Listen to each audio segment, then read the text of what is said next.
Sibukkan dirimu dengan setiap amal kebaikan, dan bersegeralah untuk melakukannya sebelum datang sesuatu yang menghalangimu untuk melakukan kebaikan tersebut. Imam Ahmad bin Hanbal. Assalamualaikum warahmatullahi wabarakatuh. Halo semuanya, kali ini kita akan belajar tentang biografi Imam Ahmad bin Hanbal. Sebelum kita mulai, buat kalian yang mau support channel ini agar terus berkarya, caranya gampang banget. Kalian cukup klik tombol subscribe dan tekan tombol loncengnya. Dukungan kalian sangat membantu supaya kita bisa rutin posting dan bersama-sama belajar di channel ini. Imam Ahmad bin Hanbal adalah seorang ahli fikih sekaligus pakar hadis di zamannya. Perjuangan besarnya yang selalu dikenang sepanjang masa adalah perjuangan membela akidah yang benar. Beliau merupakan pendiri mazhab Hambali, mazhab keempat dalam khasanah pemikiran fikih Islam Sunni. Ia memiliki ilmu yang sangat luar biasa terkait fikih Islam. Imam Ahmad terkenal sebagai sosok pembelajar. Walaupun sudah dikenal sebagai ulama, beliau terus belajar dan mengembara ke Basrah, Hijaz, Yaman, dan Kufah. Mari sejenak mengenal seorang imam yang mulia ini. 1. Kelahiran dan nasab. Nama lengkapnya Abu Abdillah Ahmad bin Muhammad bin Hanbal bin Hilal bin Asad al-Syaibani al-Baghdadi. Beliau lebih dikenal dengan sebutan Ahmad bin Hanbal. Penisbatan namanya kepada kakeknya, bukan kepada ayahnya. Mungkin karena kakeknya lebih terkenal daripada ayahnya. Baik dari jalur ayahnya maupun dari jalur ibunya, berasal dari keturunan Arab Bani Syaibani dari kabilah Rabi'ah Adnaniyah. Pada awalnya, keluarga Imam Ahmad tinggal di Basrah. Kemudian, kakeknya pindah ke Khorasan menjadi wali Sarkas pada masa Umayyah. Kakeknya kemudian terlibat dalam perjuangan Bani Abbas merebut kekhalifahan dari tangan Bani Umayyah. Ayah Imam Ahmad aktif sebagai seorang tentara Daulah Abbasiyah dan tinggal di Maru. Ketika istrinya mengandung Imam Ahmad, dia pindah ke Baghdad. Di kota Baghdadlah Imam Ahmad dilahirkan pada bulan Rabiul Awal 164 Hijriah atau 780 Masehi. 2. Menuntut ilmu. Imam Ahmad lahir dalam keluarga yang sederhana. Ayahnya meninggal dunia ketika Imam Ahmad masih kecil, sehingga tanggung jawab pemeliharaannya berada di pundak ibunya. Kesederhanaan hidup tidaklah menyurutkan tekad Imam Ahmad untuk menuntut ilmu dan menempa diri. Imam Ahmad mendapatkan pendidikan pertamanya di kota Baghdad. Kota Baghdad ketika itu adalah pusat perkembangan ilmu pengetahuan dan kebudayaan, di samping sebagai pusat pemerintahan Daulah Abbasiyah. Di kota tersebut terdapat pakar-pakar di bidang syariah, qiraat, tasawuf, bahasa, filsafat, dan sebagainya. Atas kemauan sendiri, ditambah dengan dorongan dari keluarganya, Imam Ahmad memilih menekuni bidang ilmu-ilmu agama, khususnya ilmu hadis dan fikih. Di samping itu, dia juga menghafal Al-Quran dan mempelajari ilmu-ilmu bahasa. Dia mendapati dua kecenderungan yang berkembang ketika itu, yaitu manhaj al-fikih dan manhaj al-hadis. Pada mulanya, Imam Ahmad mempelajari fikih ahlu ar-ra'yi dari Al-Qadi Abu Yusuf, murid Imam Abu Hanifah. Tetapi tampaknya dia cenderung mempelajari hadis, sehingga berguru kepada Abu Yusuf. Imam Ahmad lebih memperhatikan aspek hadisnya. Kecintaan Imam Ahmad kepada hadis mendorongnya untuk melakukan rihlah atau perjalanan mencari hadis. Imam Ahmad menemui syekh-syekh hadis di berbagai daerah untuk menerima periwayatan hadis. Dia mulai mempelajari hadis di Baghdad tahun 179 Hijriah, ketika masih berumur 15 tahun. Selama 7 tahun, Dia mempelajari hadis di kota ini dengan menemui lebih dari 20 orang syekh hadis, antara lain Hashim bin Hashim. Tahun 186 Hijriah, dia belajar ke Basrah. Setahun kemudian, dia pergi ke Hijaz. Selanjutnya, dia melakukan perjalanan lagi ke Basrah, Kufah, Hijaz, dan Yaman. Ketika pergi ke Mekah, Imam Ahmad bertemu untuk pertama kalinya dengan Imam Syafi'i, dan Imam Ahmad langsung berguru kepadanya tentang fikih dan usul fikih.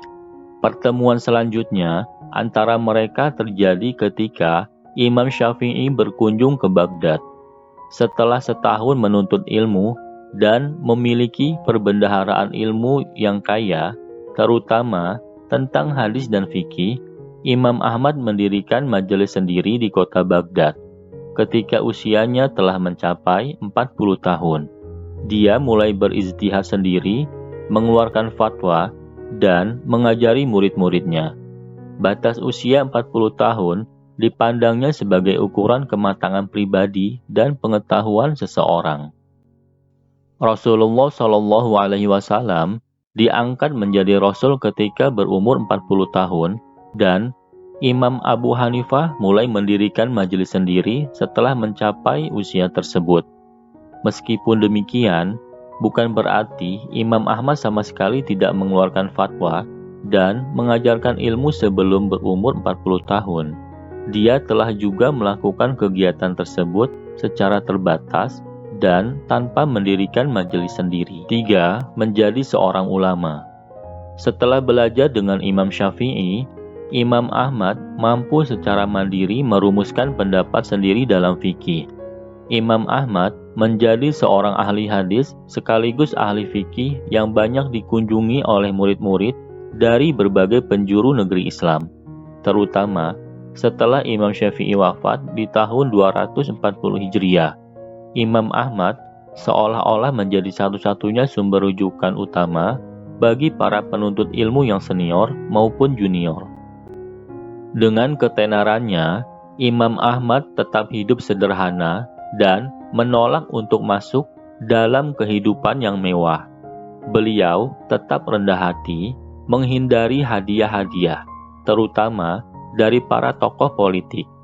Beliau khawatir dengan menerima hadiah-hadiah tersebut menghalanginya untuk bebas dalam berpendapat dan berdakwah. Abu Daud mengatakan, majelis Imam Ahmad adalah majelis akhirat. Tidak pernah sedikit pun disebutkan perkara dunia di dalamnya, dan aku sama sekali tidak pernah melihat Imam Ahmad bin Hanbal menyebut perkara dunia. 4. Masa-masa penuh cobaan. Pada tahun 813 sampai 833 Masehi, dunia Islam dipimpin oleh Khalifah Al-Ma'mun, seorang khalifah yang terpengaruh pemikiran Mu'tazilah.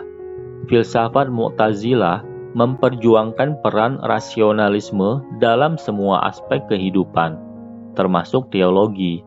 Dengan demikian, umat Islam tidak boleh hanya mengandalkan Al-Quran dan Sunnah Nabi untuk memahami Allah.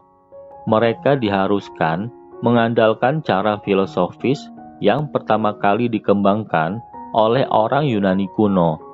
Di antara pokok keyakinan Mu'tazilah ini adalah bahwa meyakini Al-Quran adalah sebuah buku dibuat. Artinya, Al-Quran itu adalah makhluk, bukan kalamullah. Al-Ma'mun percaya pada garis utama pemikiran Mu'tazilah ini, dan ia berusaha memaksakan keyakinan baru dan berbahaya tersebut kepada semua orang di kerajaannya, termasuk para ulama. Banyak ulama berpura-pura untuk menerima ide-ide Mu'tazilah demi menghindari penganiayaan. Berbeda halnya dengan Imam Ahmad. Beliau dengan tegas menolak untuk berkompromi dengan keyakinan sesat tersebut. Al-Ma'mun melembagakan sebuah inkuisisi atau lembaga penyiksaan dikenal sebagai mihnah. Setiap ulama yang menolak untuk menerima ide-ide Mu'tazilah dianiaya dan dihukum dengan keras. Imam Ahmad sebagai ulama paling terkenal di Baghdad dibawa ke hadapan Al-Ma'mun dan diperintahkan untuk meninggalkan keyakinan Islam fundamentalnya mengenai teologi. Ketika ia menolak, ia disiksa dan dipenjarakan. Penyiksaan yang dilakukan pihak pemerintah saat itu sangatlah parah. Orang-orang yang menyaksikan penyiksaan berkomentar bahwa bahkan gajah pun tidak akan bisa bertahan jika disiksa sebagaimana Imam Ahmad disiksa. Diriwayatkan karena keras siksaannya, beberapa kali mengalami pingsan. Meskipun demikian, Imam Ahmad tetap memegang teguh keyakinannya, memperjuangkan akidah yang benar. Yang demikian benar-benar menginspirasi umat Islam lainnya di seluruh wilayah Daulah Abbasiyah. Apa yang dilakukan Imam Ahmad menunjukkan bahwa umat Islam tidak akan mengorbankan akidah mereka demi menyenangkan otoritas politik yang berkuasa. Pada akhirnya, Imam Ahmad hidup lebih lama dari Al-Ma'mun, dan Khalifah Al-Mutawakkil mengakhiri mihnah pada tahun 847 Masehi. Imam Ahmad dibebaskan. Beliau pun kembali diperkenankan mengajar dan berceramah di kota Baghdad. Saat itulah kitab Musnad Ahmad bin Hanbal yang terkenal itu ditulis. 5. Fikih Imam Ahmad bin Hanbal. Meskipun Imam Ahmad banyak membahas dan mengeluarkan fatwa dalam bidang fikih, tidak ditemukan kitab-kitab fikih orisinil karya Imam Ahmad. Imam Ahmad memang tidak membukukan fatwa-fatwa fikihnya dan tidak pula mendiktekan fatwa-fatwa tersebut kepada murid-muridnya. Ini adalah kebijakan dan prinsip Imam Ahmad. Suatu ketika, seseorang yang hadir dalam majelis Imam Ahmad mencatat fatwa-fatwanya. Imam Ahmad berkata, "Jangan kamu tulis pendapatku. Bisa saja aku berpendapat hari ini, lalu aku ubah besok."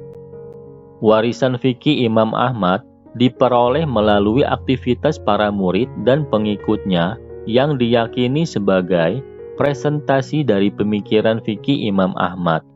Pemikiran fikih Imam Ahmad sangat dipengaruhi oleh kedalaman pengetahuannya tentang hadis. Hadis menempati posisi sentral di samping Al-Quran dalam mazhab fikihnya. Dia menentang keras pendapat yang berdasarkan kepada Al-Quran semata dengan mengabaikan hadis. Tetapi bukan berarti Imam Ahmad bersikap pesimis dalam menerima hadis. Hadis-hadis diseleksinya dengan ketat, terutama hadis-hadis hukum. Hadis-hadis yang tidak berkaitan langsung dengan masalah hukum, dia memperlonggar seleksi penerimaannya. Imam Ahmad dapat menerima hadis do'if sebagai hujah dalam masalah fadha'il al-amal, selama kedoifannya bukan karena perawinya pembohong. Karena keteguhan dan intensitas Imam Ahmad menggunakan hadis, maka mazhab fikihnya dikenal dengan mazhab fikih as-sunnah. Sebagaimana telah dikemukakan, Imam Ahmad tidak membukukan fatwa-fatwa fikihnya. Namun demikian, bukan berarti tidak ada karya tulis yang diterima dari Imam Ahmad. Ada beberapa kitab yang dikarang atau dinisbatkan kepada Imam Ahmad, antara lain Musnad, Tafsir Al-Quran, Al-Nasikh wal Al-Mansuh, Al-Muqaddam wa Al-Mu'akhar, Jawabat Al-Quran, Al-Tariq, Manasik Al-Kabir, Manasik Al-Saghir, Tasawuf Ar-Rasul, Al-Ilah, dan As-Sholah. Oleh karena minimnya warisan tertulis fikih Imam Ahmad, penyebaran mazhab Hambali lebih banyak dilaksanakan melalui kegiatan para murid dan pengikutnya. Imam Ahmad, sesuai dengan tempat lahir kediamannya, menjadikan Baghdad sebagai basis pengajaran dan penyebaran mazhabnya.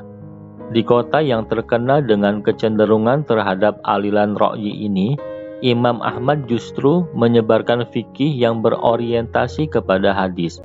Oleh sebab itu, wajar jika pengikut mazhab Hambali tidak begitu banyak, yaitu tersebar di negeri-negeri Arab, khususnya Arab Saudi.